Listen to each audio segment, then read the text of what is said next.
Hello friends, இந்த தடவை ஒரு கல்கட்டா பட்ஜெட் ட்ரிப் 4 நாளைக்கு போனோம். நானும் என் பொண்ணும் போனோம், ட்ராவல் பண்ணோம். அப் அண்ட் டவுன் 20,000 ஆச்சு டிக்கெட்டுக்கு, ஃப்ளைட் டிக்கெட்டுக்கு மட்டும். அதுக்கப்புறம் ஒரு 10,000 டிரான்ஸ்போர்ட்டுக்கு, ஃபுட்டுக்குன்னு நாங்கள் செலவு பண்ணியிருப்போம். ஸ்டே பண்ணது 4 நாள்னாலும் சில முக்கியமான பிளேசஸ் எங்களால் முடிஞ்ச அளவு கவர் பண்ணியிருக்கோம், பார்த்துருக்கோம். அது உங்களுக்கு சின்ன ஒரு வீடியோவாக. இங்கேருந்து டொமஸ்டிக் ஃப்ளைட்டில் தாங்க போனோம். டொமஸ்டிக் ஃப்ளைட்டுக்கும் இன்டர்நேஷ்னல் ஃப்ளைட்டுக்கும் உள்ள வித்தியாசம் நான் இன்னொரு வீடியோவில் உங்களுக்கு நான் சொல்கிறேன். நாங்கள் இங்கே சந்திரபோஸ் இன்டர்நேஷ்னல், சுபாஷ் சந்திரபோஸ் இன்டர்நேஷ்னல் ஏர்போர்ட்டில் போய் லேண்ட் ஆனோம். கல்கட்டா ஏர்போர்ட் ரொம்ப நீட்டாக அழகாக இருந்தது. அங்கே உள்ள ஃபேமஸான places, tram, photos, painting, Durga Puja உற்சவோட பெயிண்டிங் எல்லாமும் இருந்தது ஏர்போர்ட்டில். ரொம்ப நீட்டாக நல்லா இருந்தது. நாங்கள் டாக்ஸி புக் பண்ணிவிட்டு ஒரு ஏரோ ஹப் ஒரு வீடில் தான் நாங்கள் போய் தங்கியிருந்தோம் 4 நாளும். அந்த அட்ரஸ் வேணுன்றவங்களுக்கு நான் கொடுக்குறேன், நீங்கள் கமெண்ட்டில் போடுங்க. நாங்கள் போய் பார்த்த பிளேஸில் ஃபஸ்ட்டு நாங்கள் பிளான் பண்ணது ஹவுரா பிரிட்ஜ் தான் போய் பார்க்கணுன்னு. ஹவுரா பிரிட்ஜுக்கு போகிறதுக்கு அங்கேருந்து டாக்ஸி எல்லாமே சீப் தான் உங்களுக்கு. ஸோ கல்கட்டாவில் நீங்கள் போயிட்டு என்ன பிளேஸுக்கு போகணுமோ ஊபர் புக் பண்ணிக்கலாம். கம்பேரிட்டிங் சென்னை, அங்கே வந்து டாக்ஸி ஃபேர் வந்து கம்மி தான். நாங்கள் வந்து ஹுக்லி ரிவரில் போயிட்டு ஃபஸ்ட்டு போட்டிங் போவோம் அப்படின்ட்டு போனோம். ஹுக்லி ரிவருக்கு இங்கேருந்து நாங்கள் தங்கியிருந்த பிளேஸுக்கு டாக்ஸியில் போயிட்டு அங்கே தான் ஹுக்லி ரிவரில் போட்டிங் பண்ணுறதுக்கு பர் 1 ஹவருக்கு 800. போட்டில் 2 பேர் போகலாம், 4 பேர் 5 பேர் கூட போகலாம். ஆனால் 1 மணி நேரத்துக்கு 800 அவங்க சார்ஜ் பண்ணாங்க. நாங்கள் 1 மணி நேரம் போட்டிங் போனோம். போய் அங்கே சுற்றி பார்த்துட்டு அங்கே பிளேஸ் இருக்கிறது எல்லாமும் அந்த பிரிட்ஜு கிட்ட எல்லாம் போவீங்களா எல்லாம் கேட்டோம். ஆனால் அவங்க போக மாட்டோம், அது அந்த ஏரியாவில் ஃபெரி இருக்குது, நீங்கள் அங்கே ஃபெரியில் போய்க்கோங்கன்னு சொன்னாங்க. ஃபெரின்றது மோட்ரு போட்டு. அப்போவே நாங்கள் வந்து பங்களாதேஷோட சரக்கு கப்பல் ஒன்று கிராஸ் ஆகிறது பார்த்தோம். அந்த மாதிரி போச்சு. இந்த ஹவுரா பிரிட்ஜு வந்து 2 ஹுக்லி நதிக்கரையெல்லாம் அமைஞ்சிருக்கு. 2 சிட்டியை வந்து கனெக்ட் பண்ணுறது, ஹவுராவும் கல்கட்டாவையும் கனெக்ட் பண்ணுறதுக்காக வேண்டி தான் இந்த ஹவுரா பிரிட்ஜையே கட்டினாங்க. கட்டும்போது ஃபஸ்ட்டு தரைப்பாலம் தான் போட்டிருக்காங்க. அதுக்கப்புறம் அது ஸ்ட்ராங்காக இல்லைன்றதுனால ஸ்டீலில் கட்டியிருக்காங்க. ஸ்டீலில் கட்டும்போது டாட்டா ஸ்டீல் யூஸ் பண்ணி கட்டியிருக்காங்க. நல்ல ஸ்ட்ராங்காக இந்த பிரிட்ஜு கட்டியிருக்காங்க. ஆரம்பித்தது வந்து 1937, கம்ப்ளீட் பண்ணது 1942. ஆனால் 43 தான் ஓப்பன் பண்ணியிருக்காங்க. இது 2 சிட்டிக்கு ரொம்ப ட்ராவல் பண்ணுறதுக்கும் இந்த ட்ரேடிங்க்கு எல்லாமுமே ஷிப்பு வந்துட்டு போகிறதுக்கு எல்லாத்துக்குமே இது ரொம்ப கன்வீனியண்ட்டாக இருக்குது. நைட்டில் இதோட அழகே தனி. பாருங்களேன், இந்த ஷிப்பு போகிறதுல, க்ரூஸ் போட்டில் எல்லாம் ஹோட்டல்ஸ் எல்லாமே இருக்கும். ரொம்ப அழகாக இருக்கும். நைட்டில் வந்து இந்த ஹவுரா பிரிட்ஜை பார்க்குறதே ரொம்ப அழகு. அதுக்காகவே நாங்கள் போயிருந்தோம் இந்த பிளேஸில். நீங்களும் பாருங்கள். பாபுகாட்லேருந்து ஃபெரி எடுத்து போனோம்னா அந்த ஃபெரிக்கு டிக்கெட் வந்து பர் ஹெட்டு 6 rupees தான். ரொம்ப அழகாக இருந்தது நைட்டில் பார்க்குறதுக்கு. ஃபெரி, ட்ராம், மெட்ரோ ட்ரெயின் இதெல்லாமே ரொம்ப சீப்பாக இருக்கும். போய் பார்க்குறதுக்கு, சுற்றி பார்க்குறதுக்கு யூஸ் பண்ணிக்கோங்க. டாக்ஸி கம்பேரிட்டிங் டு அதர் பிளேஸ் இங்கே வந்து கம்மி தாங்க. ஆனால் இந்த ரோட்டில் எல்லா இடத்துலையும் எங்கே பாரு இந்த பான் பராகை போட்டு துப்பி வச்சுருப்பாங்க. அது தாங்க கொஞ்சம் கஷ்டமாக இருக்கும். இந்த பிரிட்ஜையே மெயின்டைன் பண்ணுறதுக்கு ஜனங்கக்கிட்ட எல்லாம் சொல்லியிருக்காங்க, இங்கே எச்சி துப்பக்கூடாதுன்னு பேன் பண்ணி அரெஸ்ட் பண்ணுவோன்னு, ஃபோட்டோகிராஃபிலாம் அலோவ் பண்ண மாட்டோம் அப்படின்றத சொல்லியிருக்காங்க. நாங்கள் அடுத்தது போனது கல்கட்டா பங்களா ரெஸ்டாரண்ட்டுன்ற ஒரு பிளேஸு. இது 98 years ஓல்டான பழைய பில்டிங். ரொம்ப ஆத்தென்டிக்காக இருந்தது. பழைய ஓல்டு மெமரிஸாக எல்லாம் கலெக்ட் பண்ணி வச்ச மாதிரி பிரிட்டிஷ் காலத்தில் யூஸ் பண்ண திங்ஸு எல்லாமும் நிறைய வச்சு அழகாக டெக்கரேட் பண்ணியிருந்தாங்க. இந்த வீடோட ரூஃப் கார்டன், டெரஸ்ஸு, அதுக்கப்புறம் ஹோம் ஸ்டே மாதிரி ரூம்ஸும் அலாட் பண்ணி வச்சுருந்தாங்க. நாங்கள் வந்து டின்னருக்காக அங்கே போயிருந்தோம். நாம் சொன்னதுக்கப்புறம் தான் அவங்க டின்னர் பண்ணி தருவாங்க. ஸோ ஸ்டார்ட் பண்ணது ஒரு மஷ்ரூம் க்ரீமி சூப்போடு ஆரம்பித்தோம். அதுக்கப்புறம் க்ரீன் கறி சப்பாத்தி ஓட க்ரீன் கறி சிக்கன் கிரேவியோடு சாப்பிட்டோம். ரொம்ப நல்லா இருந்தது. நீங்களும் அங்கே அந்த பிளேஸ்க்கு போய் கண்டிப்பாக ட்ரை பண்ணணும், சாப்பிட்ணும். ரொம்ப டேஸ்ட்டாக இருந்தது டின்னரு. அப்புறம் ஃபேமஸான அங்கே ரசகுல்லா அதுவும் சாப்பிட்டோம். ரொம்ப நல்லா இருந்தது. அந்த அட்மாஸ்ஃபியர் சில்லுன்னு மழை தூறலோட அழகாக இருந்தது. அந்த ஆம்பிபியன்ஸ் எல்லாமே. நீங்கள் எல்லோரும் அது மாதிரி அந்த பிளேஸ்க்கு போய் ட்ரை பண்ணணும். கல்கட்டா பங்களா ரெஸ்டாரண்ட்டு ப்ளஸ் ஸ்டே ரொம்ப நல்லா இருந்தது பிளேஸு. கல்கட்டா போனால் மிஸ் பண்ணாமல் இந்த பிளேஸ்லாம் போய் பார்க்கணும். ரொம்ப நல்லா அழகாக வச்சுருந்தாங்க.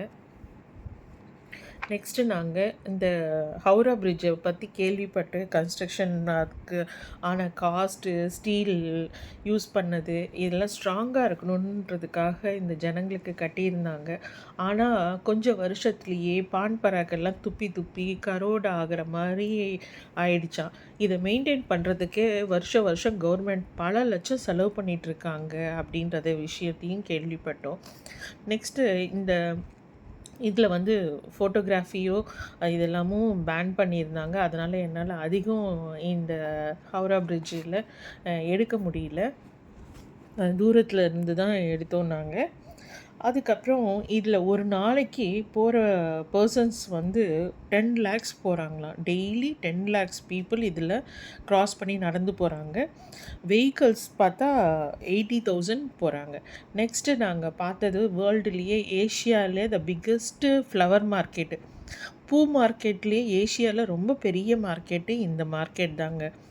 இந்த மார்க்கெட்டில் கிடைக்காத பூவே இல்லைன்னு சொல்கிறாங்க. போய் நாங்களும் பார்த்தோம். 4 தெருவுக்கு இருந்தது. நாங்கள் போன டைமில் மழை தூறலோட இருந்தது. நாங்கள் ஒரு ஸ்ட்ரீட்டு தான் கவர் பண்ண முடிஞ்சுது. மீதி பிளேஸ் எல்லாம் வந்து கொஞ்சம் அழுக்கும் கூட்டமாகவும் இருந்தது. ஸோ நாங்கள் ரஷ்ஷை அவாய்ட் பண்ணி இந்த அளவுக்கு ஃப்ளவர்ஸ் எல்லாத்தையும் கவர் பண்ணி வீடியோ எடுத்தோங்க. பாருங்கள்.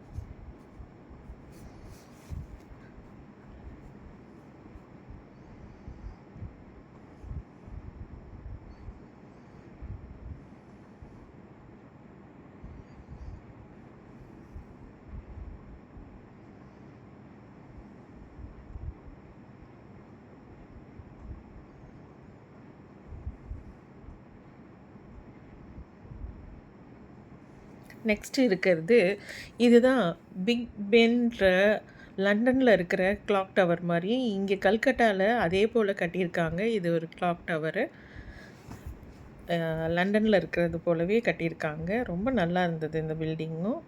கிளாக் டவர் இது பிக் பென் மாதிரியே இருக்குது இல்லைங்களா?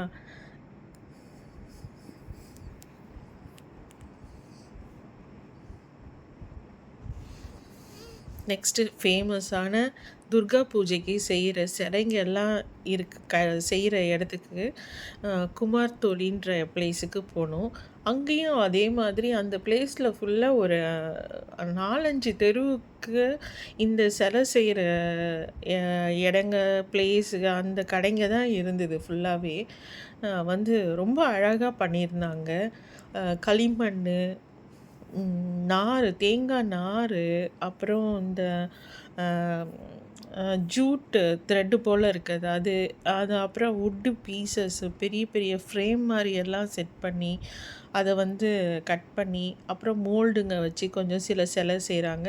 சிலதெல்லாம் மைன்யூட்டாக அந்த கண், புருவம் இதெல்லாம் வரைகிறதெல்லாம் அழகாக அவங்க கையில் அப்படியே ப்ரஷ் வச்சு ரொம்ப கலைநயத்தோடு அழகாக பண்ணியிருந்தாங்க.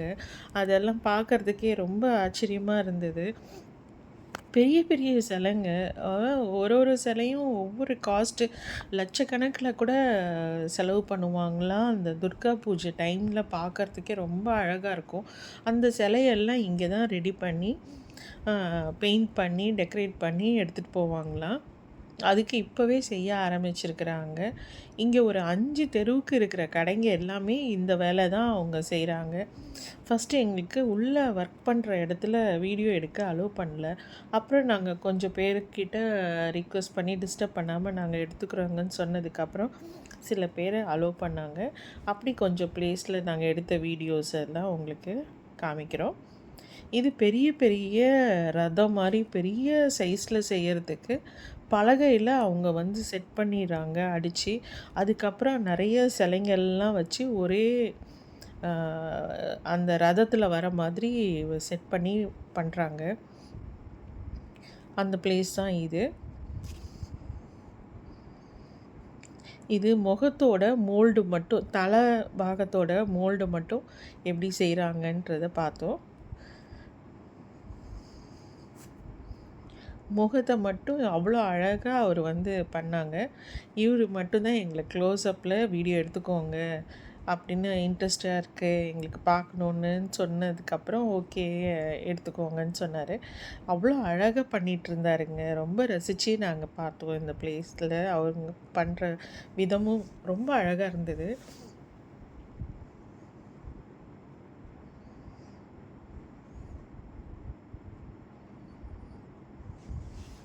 நெக்ஸ்ட் இது மாதிரி எல்லாம் பண்ணதை பெயிண்ட் பண்ணி ட்ரை பண்ணி வச்சுட்டு அதுக்கப்புறம் இந்த மாதிரி சிலையாக டெக்கரேட் பண்ணி வச்சுருந்தாங்க. ரொம்ப அழகாக இருந்தது. இது சின்ன சிலை தாங்க. இன்னும் அங்கே நிறைய பெரிய பெரிய சிலைங்கள்லாம் பண்ணிகிட்டு இருந்தாங்க. துர்கா பூஜை அப்போ ரொம்ப விசேஷமாக இருக்கும். கண்டிப்பாக சான்ஸ் கிடச்சிதுன்னா பூஜா டைமில் போய் பார்க்கணும். எங்களால் போக முடியல, நாங்கள் ட்ரை பண்ணிகிட்ருக்கோம். அங்கே பெரிய பெரிய பில்டிங்ஸ் மேனமெண்ட்ஸ்லாம் நிறைய இருக்குங்க. முன்னாடி பிரிட்டிஷ் பீரியடில் கல்கட்டாவை தான் கேபிட்டல், இந்தியாவோட கேபிட்டலாக பண்ணணும்னு அவங்க அந்தளவுக்கு டெவலப் பண்ணி வச்சுருக்காங்க. நெக்ஸ்ட்டு நாங்கள் போன பிளேஸ் வந்து ஒரு ஹோட்டல் வந்து பர்மான்னு சொல்லிட்டு ரொம்ப காஸ்ட்லியாக தான் இருந்தது. ஆனால் ரொம்ப நல்லா இருந்தது. அங்கே இருக்கிற ஆம்பியன்ஸ் எல்லாமும் பார்க்குறதுக்கு உட்காரத்துக்கு ரொம்ப ஸ்டார் ஹோட்டல் ரேஞ்சில் தான் இருந்தது.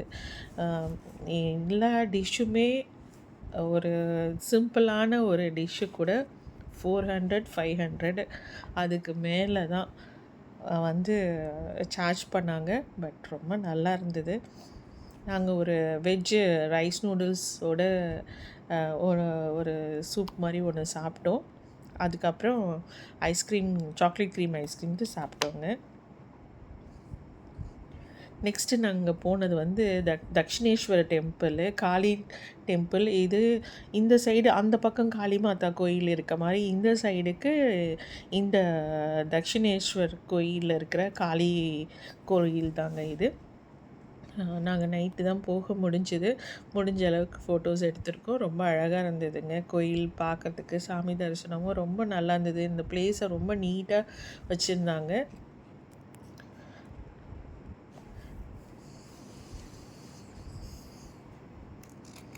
இந்த டெம்பிள் கட்டுறதுக்கான ஒரு ஹிஸ்ட்ரியே இருக்குது. ரஷ்மாமணின்றவங்க ஃபேமஸான ராணி ரஷ்மாமணின்றவங்க ரொம்ப ஃபேமஸான ஒரு தலித் லேடி வந்து கல்யாணம் பண்ணிக்கிட்டது பாபுராஜ் சந்தன்ற ஜமீன்தாரை கல்யாணம் பண்ணிட்டு ஃபேமஸாக இருந்தாங்க. அவர் வந்து ராஜாராம் மோகன் ராயோட ஃபாலோவராக இருந்தவர். அது மாதிரி இன்னும் நிறைய ஹிஸ்ட்ரிஸ் அந்த தக்ஷிணேஸ்வர் கட்டினதுக்கான ஹிஸ்ட்ரிஸ் இருக்குது. இது நாங்கள் தங்கின பிளேஸோட அந்த ஏரோஹப் வீடோட ஓனர் அவங்க. நம்ம எங்கே போனாலும் நம்ம Chennai, Madras, south Indian food தான் சாப்பிடுவோன்றவங்களுக்கு இந்த சென்னை எக்ஸ்பிரஸ்ன்னு இருக்குது. பாக்தார் அவென்யூலேயே இருக்குது இந்த ஹோட்டலில். ஆனால் தோசை 170 ரூபாங்க. ஓகே, சவுத் இண்டியன் ஃபுட்டு தான் சாப்பிடுவேன், காஃபி தான் சாப்பிடுவேன்னா காஃபி 75 ருபீஸ் அண்ட் தோசை எல்லாமும் கிடைக்கும். இட்ஸ் 170 ருபீஸ், 180 ருபீஸ் அப்படி தான் மினிமம் காஸ்ட்டே அங்கே ஸ்டார்ட் ஆகுது. கல்கட்டாவில் இன்னும் சுற்றி பார்க்குறதுக்கு நிறைய பிளேசஸ் இருக்குது. அதெல்லாம் இன்னொரு வீடியோவில் நான் உங்களுக்கு போடுறேன். இது வரைக்கும் நீங்கள் வீடியோ பார்த்ததுக்கும் சப்போர்ட் பண்ணதுக்கும் ரொம்ப தேங்க்ஸ். உங்களோட சப்ஸ்கிரிப்ஷன் பண்ணுங்கள், கமெண்ட்டும் போடுங்க. Thank you so much.